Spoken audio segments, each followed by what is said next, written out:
11번부터 들어가는데요. 11번은 뒤쪽에 있는 답지 해설을 보시면 아마 그렇게는 잘 안 풀리실 거예요, 여러분들. 그러니까 제가 설명하는 걸 잘 들으시고 이해하신 후에 천천히 설명하겠습니다. 네. 그대로 푸시면 아주 문제가 쉽게 풀릴 겁니다. 자, 갑시다. 자, 첫 번째 지금 뭐가 있냐면요. 4차 함수라는 곡선이 있습니다. 곡선이 있고요. 그 서로 다른 두 점에서 접하는 직선의 방정식을 구해달라는 거예요. 여러분, 그러니까 이런 얘기예요. 대략적으로 뭐 완벽하지는 않겠지만, 자, 이런 4차 함수가 있고요. 자, 여기서 이제 두 점에 접하는 요 빨간색 직선의 방정식을 구해달라라는 얘기입니다. 네.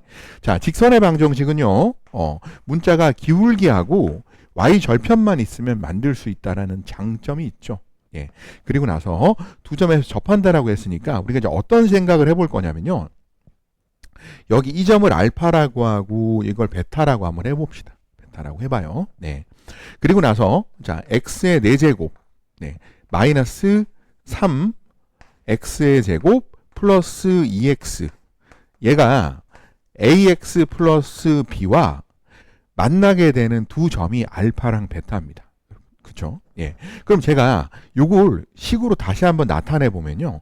어떻게 나타내 볼 수 있냐면요. 이렇게 나타내 볼 수도 있습니다. 왜냐하면 이걸 이쪽으로 넘겼는데 해가 알파인 중근과 베타인 중근만 있다라고 한다면 이 식은 분명히 이쪽을 넘겼을 때 x-알파의 제곱과 x-베타의 제곱으로 인수분해가 될 거예요. 왜?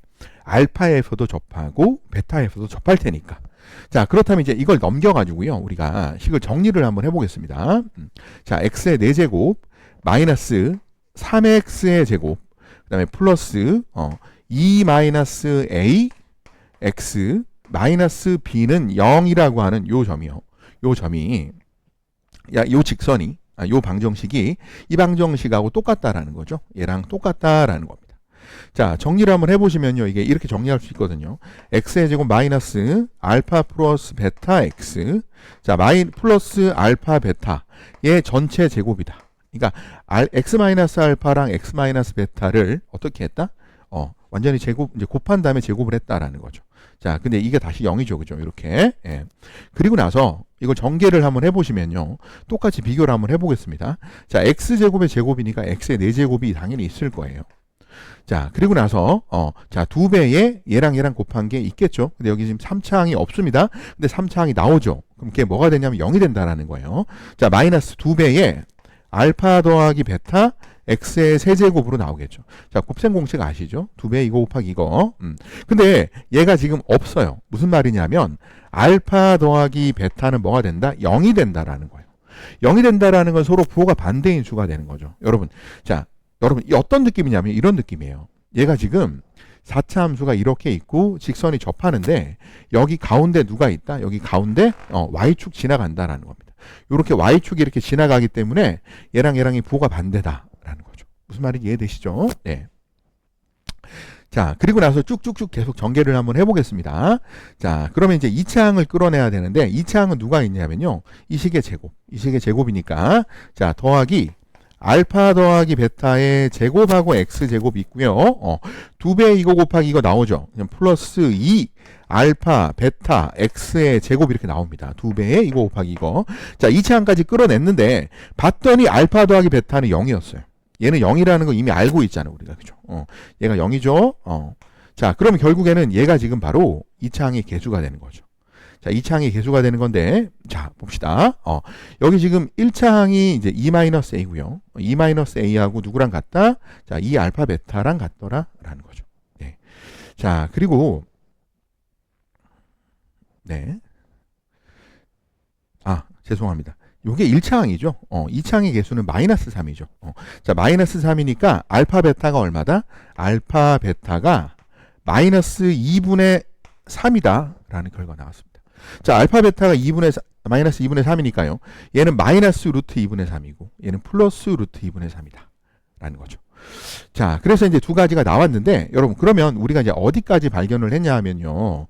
자, 1차항을 구해보면요. 1차항은 2배에 얘랑 곱한 식이에요. 그죠? 예. 2배에 얘랑 곱한 건데 여러분 얘가 뭐였죠? 얘가 0이었죠. 예, 그러니까 불편하게 다 보지 말고, 그러니까 요거는 이제 요거하고 요거만 보시면 되는 거죠. 예. 그럼 1차항은 개수가 0이 되는 거니까 A가 얼마가 된다? A는 2가 됐어요. 2가 됐습니다. 자, 그리고 마지막으로 상수항은요, 이거의 제곱입니다. 이거의 제곱. 네. 상수항이 이거 제곱인데, 그럼 이거 제곱하면 알파, 베타가 이거였으니까, 이거의 제곱이 이거니까요. 예. 이거 제곱은 4분의 9입니다. 4분의 9. 마이너스 B가요, 4분의 9가 되는 거죠. 그럼 B가 얼마가 됩니까? 예. 마이너스 4분의 9입니다. 여러분. 자, 직선에서 A하고 B 하면 끝나는 거죠. 예. 2x 마이너스 4분의 9. 어디 있습니까? 2x 마이너스 4분의 9가 3번으로 자리 잡고 있네요. 맞죠? 간단하게 끝났습니다.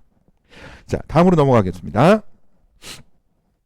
자, 다음 문제는요, 12번 문제입니다. 12번.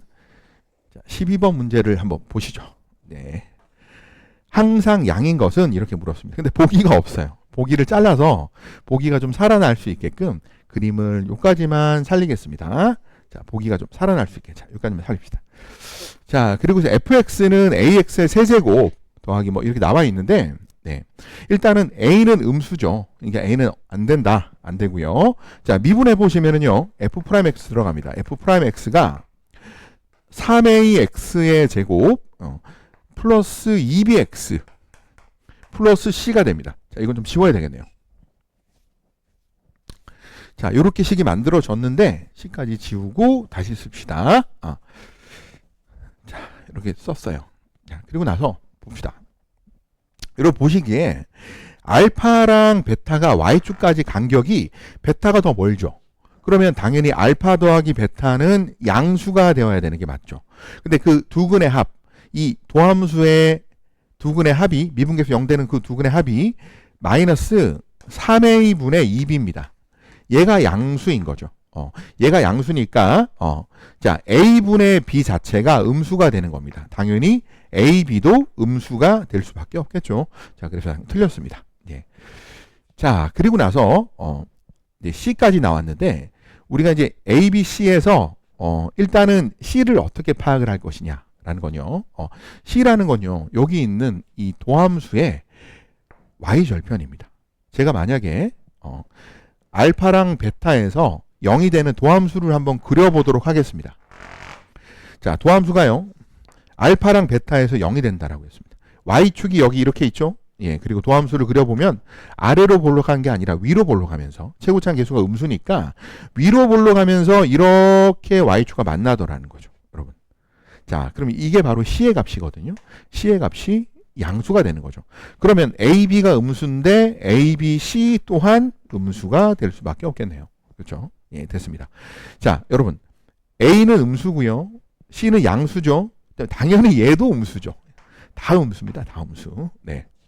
자, 그리고 BC 마이너스 A라고 했습니다. BC 마이너스 A라고 했는데요. 예. 자, 여러분, A가 지금 보세요. A가 음수죠. B는 양수죠. C도 양수죠. 예. BC 양수죠. 마이너스 A 플러스죠. 자, 5번이 정답입니다. 그렇죠? 예. 자, 다음으로 갑시다.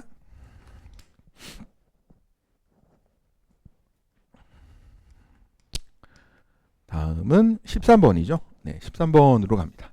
자, 칠판을 좀 지우고 요 부분을 키워보겠습니다. 자, 어느 회사 나왔습니다. 어느 회사에서 생산되는 제품의 판매량 X개와 판매 수익 Y1 사이에는 자, 요런 식이 존재한다라고 한답니다. 예. 자, 여러분, 이제는 이런 그래프는요, 최고차항 계수가 음수고 0에서 접하고 600을 통과하니까 굳이 이제 미분하지 않고도 바로 그리실 수 있어야 되겠죠. 네. 자, 아래로 내려갑니다. 끝이 아래로 내려가는데 0에선 접해야 되고요, 600을 통과해야 됩니다. 여기가 600이 되겠죠. 예. 자, 그리고 우리가 뭐 하나 아는 게 3차 함수의 비율 관계를 우리가 좀 배웠습니다. 그죠? 3차 함수의 비율 관계 얘기를 한번 해볼까요? 예. 우리가 요 안에 3차 함수가 들어가 있다라고 가정을 한다면요. 자, 이걸 총 몇 개의 칸으로? 8개의 칸으로 나누게 됩니다. 당연히 여기에서 이제 변곡점이 나타나게 되겠고요. 자, 여기서부터 출발을 해서요. 자, 출발을 해서 올라갔다가 극대 나오고 내려왔다가, 자, 이런 식으로 나타나는 게 3차 함수의 그래프입니다. 자, 그러다 보니까, 자, 우리가 x축과 만나는 점, 그리고 x축과 접하는 점 사이에서는 다시 접점 사이에서 2대 1이라는 비율 관계가 성립을 하고요.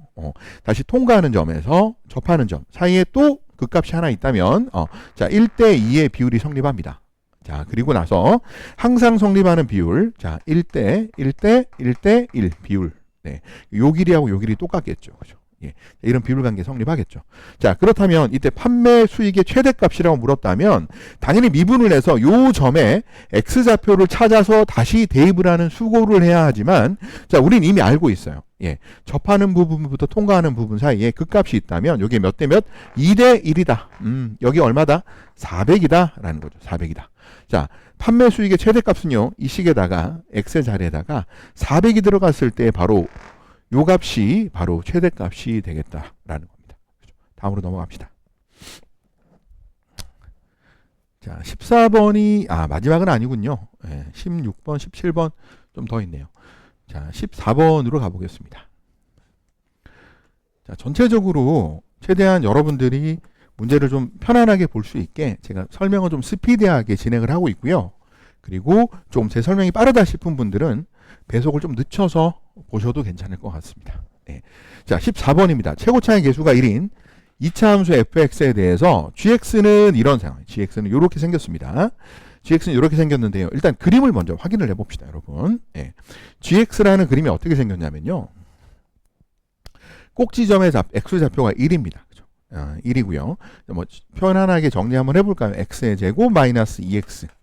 자, 플러스 1이 들어가는 게 맞겠죠. 실제로는 1을 빼줬기 때문에 뒤에다 1을 더해주면서 3이라고 만들어주시면 되겠네요. 자, 여러분 1,3이라는 점을 지납니다. 자, 1,3이라는 꼭지점이 있어요. 자, 그리고 나서 위로 보러 갑니다. 근데 이제 1보다 작은 쪽만 그려야 되기 때문에 여기에서 이렇게 그려주시면 되겠다. 여기 꼭지점이 여기 있다라는 겁니다. 자, 그리고 이제 fx라고 하는 함수는요. 1부터 이제 fx를 그려야 되는데 이 gx라는 전체 함수는 1에서 뭐라고요? 연속이라고요. 연속. 연결이 되어 있다는 거죠. 여기서 출발하거나 이렇게 출발하면 안 돼라는 겁니다. 1,3을 지나는 함수라야 합니다. 자, 1,3을 지나야 하는 함수고요. 실수 전체의 집합에서 증가하도록이라고 했습니다. 자, 여러분 그럼 자 보세요. 제가 2차 함수니까 fx가 여기를 지나는데 내가 이렇게 그렸어. 꼭지점이 이렇게 그렸어. 그럼 이렇게 되면 여기부터 여기까지는 증가하지 못하게 되죠. 감소하는 구간이 생기게 되죠. 네, 그러니까 적어도 이 파란색, 이렇게 보라색 꼭지점 이후로부터는 어떻게 그려져야 되냐면 적어도 이렇게 그려져야 된다는 거죠. 올라가기만 하도록. 감소하는 구간은 생겨서는 안 된다라는 겁니다. 자, 그리고 나면 이제 다시 한번 문제에 집중해서 보도록 합시다. 자, 모든 함수 fx에 대하여 전체 증가하도록 하는 모든 함수, 뭐 이것도 있고요. 뭐 이렇게 그릴 수도 있겠죠. 예. 그리고 꼭지점이 여기라서 뭐 이렇게 그려질 수도 있잖아요. 그죠? 예. 그런데 모든 함수 fx에 대하여 f3의 최소값입니다. 그러니까 f3의 최소값이라는 말은 3이 들어갔을 때 가장 작은 값이 되는 거죠. 여러분 자 보세요. 그럼 가장 작은 값이 된다면 이 앞에 가장 완만한 구간이 꽉 차 있으면 좋겠네요. 그죠? 급격한 구간보다. 자, 그래서 2차 함수에서 아주 급격한 이런 부분을 가지고 증가 함수를 연결시키는 것보다는 여기 방금 전에 그렸던 것처럼 여기 꼭지점이 여기가 되도록 여기서부터 이렇게 편안하게 올라갈 수 있도록 그린다면 3에서 그나마 가장 작은 값이 나타나지 않을까라는 겁니다. 자, 그렇다면 여기가 1,3이 꼭지점이 되는 fx는요. 최고창의 계수가 1이라고 했으니까 이게 바로 1,3에서 꼭지점이 나타나는 그래프가 되겠더라라는 겁니다. 자, 여러분들은 여기다 x에다 얼마를 넣겠다고요? 3을 넣으셔서 여기다 이제 3을 넣으셔서 f3의 최소값을 구해 주시면 되겠습니다. 네. 다음으로 갑시다. 자, 15번 문제입니다. 15번 문제.